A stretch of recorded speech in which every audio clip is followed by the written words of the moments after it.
This is my nurse. That's when I found out my cancer has come back. The art of letting go. Charot. Sino ila-let go? I got my Sora matcha. Kakong lalaki. What is my purpose right now? Have I found it?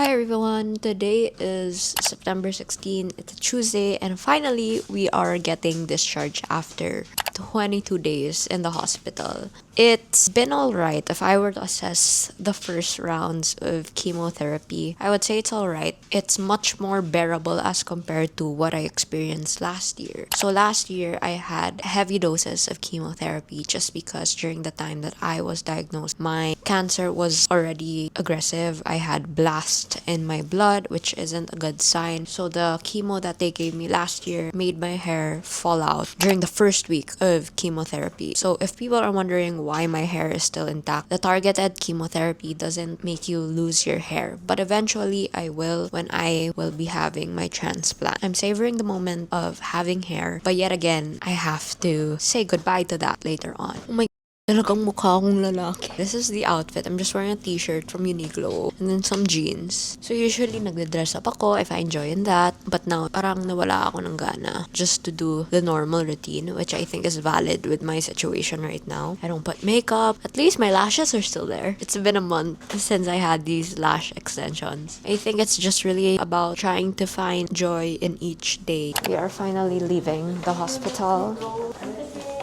Thank you. Bye-bye. We're gonna leave already. Are you doing TikTok? Yes. This is my nurse. One of my nurses. Bye. See you on... Paalis na kami ng hospital. We're gonna go to our hotel and then have lunch kasi gutom na din kami. It's already... What time is it? Currently 12:04. 12:05. So, dapat magla-lunch na kami kasi meron din akong medications that I need to take. We will be out of the hospital for a few days. Then after that, balik kami sa hospital for treatments again, which is going to be another 3 weeks. So, me and my mom have been in isolation for about 3 weeks. So, medyo matagal din. But it doesn't feel like such a long time for me kasi I think I'm just used to the idea and the feeling. Parang sanay na ako. Especially that I haven't recovered from last year. So, we're working on that. We're working on unpacking things day by day and trying to recover from the traumas of last year. We're out. It's a good thing. It's a good sign, not only for my mental health, but also I get have my steps in because I've been in the hospital for so long, so I haven't moved a lot. So this is my opportunity to do so for the next few days. So yeah, speaking of being in isolation, yung mom ko at saka ako. If you're wondering saan yung dad ko is back home in the Philippines with my 2 brothers kasi he also has to take care of the household. They visited us last week, which was very refreshing kasi I haven't seen my siblings and my dad for about 2 weeks during that time. And of course, when you see your family, it makes you feel more comfortable. You feel like you're in a safe space and it feels like home despite not being in your actual hometown. So, I spent time with them during my birthday despite being in the hospital lang. So, parang battling it the second time around. Medyo confused ka, but at the same time, parang pagod ka din, but tuloy pa din yung laban. Parang yan yung feeling ko. I'm at the crossroads of saying that I am tired because it is really tiring despite there being medicine, and I can never exhaust or exaggerate how grateful I am, no? Kasi I really am grateful. It's just, it's really hard kasi when you do the treatment, parang anything can happen. You can even die from it. There's always that thought that's gonna affect me throughout this process. Like what I've always mentioned, I'm trying to work on it. Tapos I was starting my life again. Medyo nakakalungkot lang. I'm also thinking of the what ifs, which is a normal thing when it comes to a situation like this. It's normal to question. It's normal to be angry. That's one thing that I've learned. Like all my feelings are valid. It's just really how I'm going to push through and how I see each day at a time. I'm at the crossroads of I am tired, but I still want to fight. This is the time for me to really lean on other people, to be dependent once and for all. Kasi last year, kahit nagte-treatment ako, parang I always had this phase that nahihiya ako and I need to ask for help. So for example, kung kailangan ako magbanyo sa hospital, tapos parang sa tingin ko kaya ko, gawin ko siya. Parang that's how I was always raised or how I was brought up na parang if kaya kong gawin, edi gawin gagawin ko siya. Pero I think now it's different because I'm fighting for my life. I'm surviving each day. So it gets a little bit heavy and it gets hard sometimes. Kakain kami ni Mom in PS Cafe. I know there are other options out there, but PS Cafe has always been our go-to ever since last year. So we're craving pasta and they have really good pasta here. So we're gonna eat that today. Hopefully there's a table right away because I am hungry. There's not a lot of people, which is a good thing for me because I'm not allowed to be around too much people given my situation. But what we're planning to get is the spicy king prawn ali olio. It's a little bit spicy, but I think we can lessen it a bit just because my stomach right now is quite sensitive. I've been having really bad constipation for the past few days, but I do love spicy food. What else, ma? Do you want? What do you think you order? Katong lami? Katong spicy king, pero dili lang nako ipa-kuan kayo. Ikaw, unsa pa yung imong ganahan? Can we have one crispy typhoon calamari? Yes. And then one spicy king prawn ali olio. Thank you. The food has arrived. We have the calamari and then we also have the ali olio pasta. And I am super excited to eat because I'm hungry.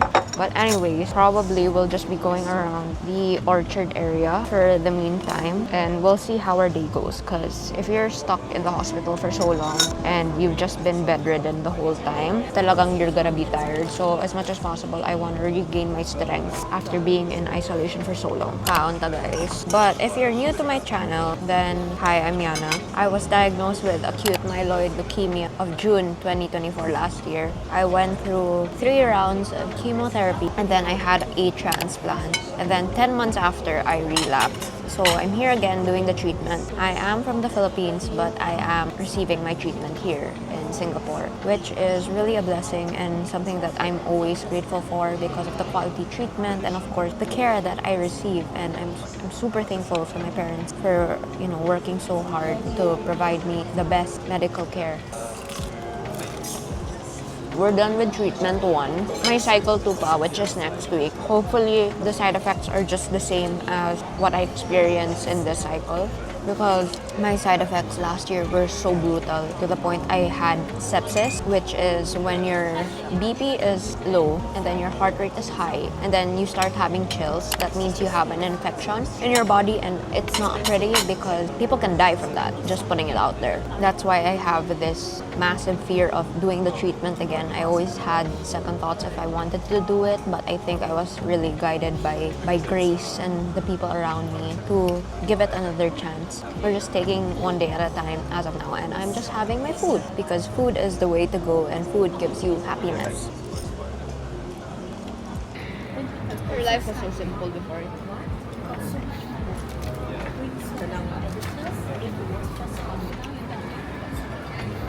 So my bottega na, like the actual physical store in Paragon. So that's how long I've been in the hospital. Kasi last time, the bottega store, parang ano lang siya, pop-up, but now it's an actual store. We are currently in Takashimaya now. I separated from my mom just because we need time for ourselves. I mean, I've been spending most of my time with her and she's been really taking care of me, like really good care of me ever since I was born. We just decided to part ways for a bit just so that she can do her errands and I can do mine. It's crazy that I'm here in Takashimaya again. It's like one of my go-to malls when I'm here in Singapore. But it's so funny because the last time I was here, umiiyak ako guys. That's when I found out my cancer has come back. I was crying. Tapos parang yung mga uncles and aunties, tinitignan nila ako na parang baliw. Because I was really crying. As in, super duper. Like yung mask ko, sobrang basa na. I'm just trying to get some air right now. I just came from the clinic and I look like and will look like for the next succeeding days or months perhaps. But I relapsed. My cancer is back. And then, like, I had so much sipon kasi usually when I cry, may sipon ako. So it's just super crazy that that was almost a month ago or that was like 3 weeks ago. I'm still thinking where I want to look at. I don't really plan on shopping just because everything here is really expensive. Nagtitipid din ako. So I'm in their bookstore now. I mean, I love this place. If you're a book reader, then you'll definitely love the options options here. Parang ang saya dito kasi ang dami nilang options, not only in terms of books but also other things like stationery, even yung mga blind boxes. Parang ang dami nilang options to choose from. Plus, sobrang organized. There's not a lot of people. The art of letting go. Charot.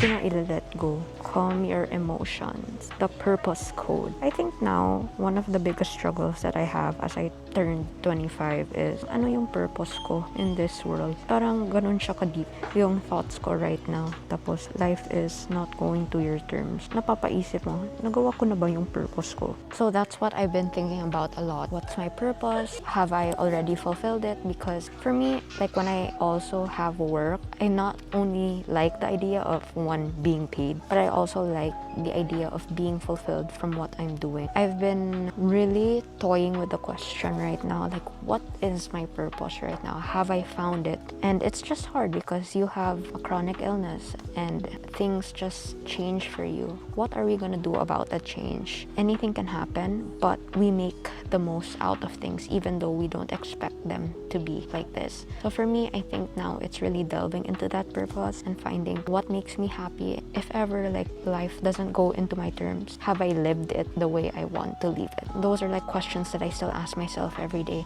Their cookbooks are so aesthetic. Charot, halata yung design lang talaga. When things look good, it makes you feel good. That's what I learned in college. So aesthetics kind of matter just because it makes a person feel good. As you can see, like super cute yung mga designs ng cookbooks nila, or the selection rather, here in the store. Sobrang well organized, ang daming options.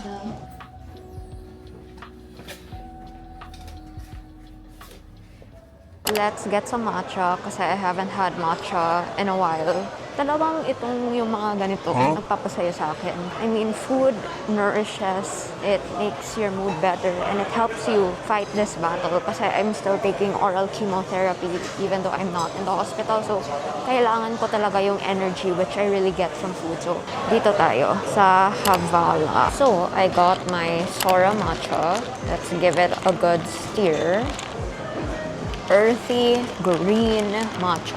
It's just crazy because last month I was working and then all of a sudden like I'm here now thinking that I would just be here for a checkup, but unfortunately it's a relapse, so I have to do my treatment all over again. But one thing I learned is things may not turn out the way you want them to be, but you can still make the most out of it.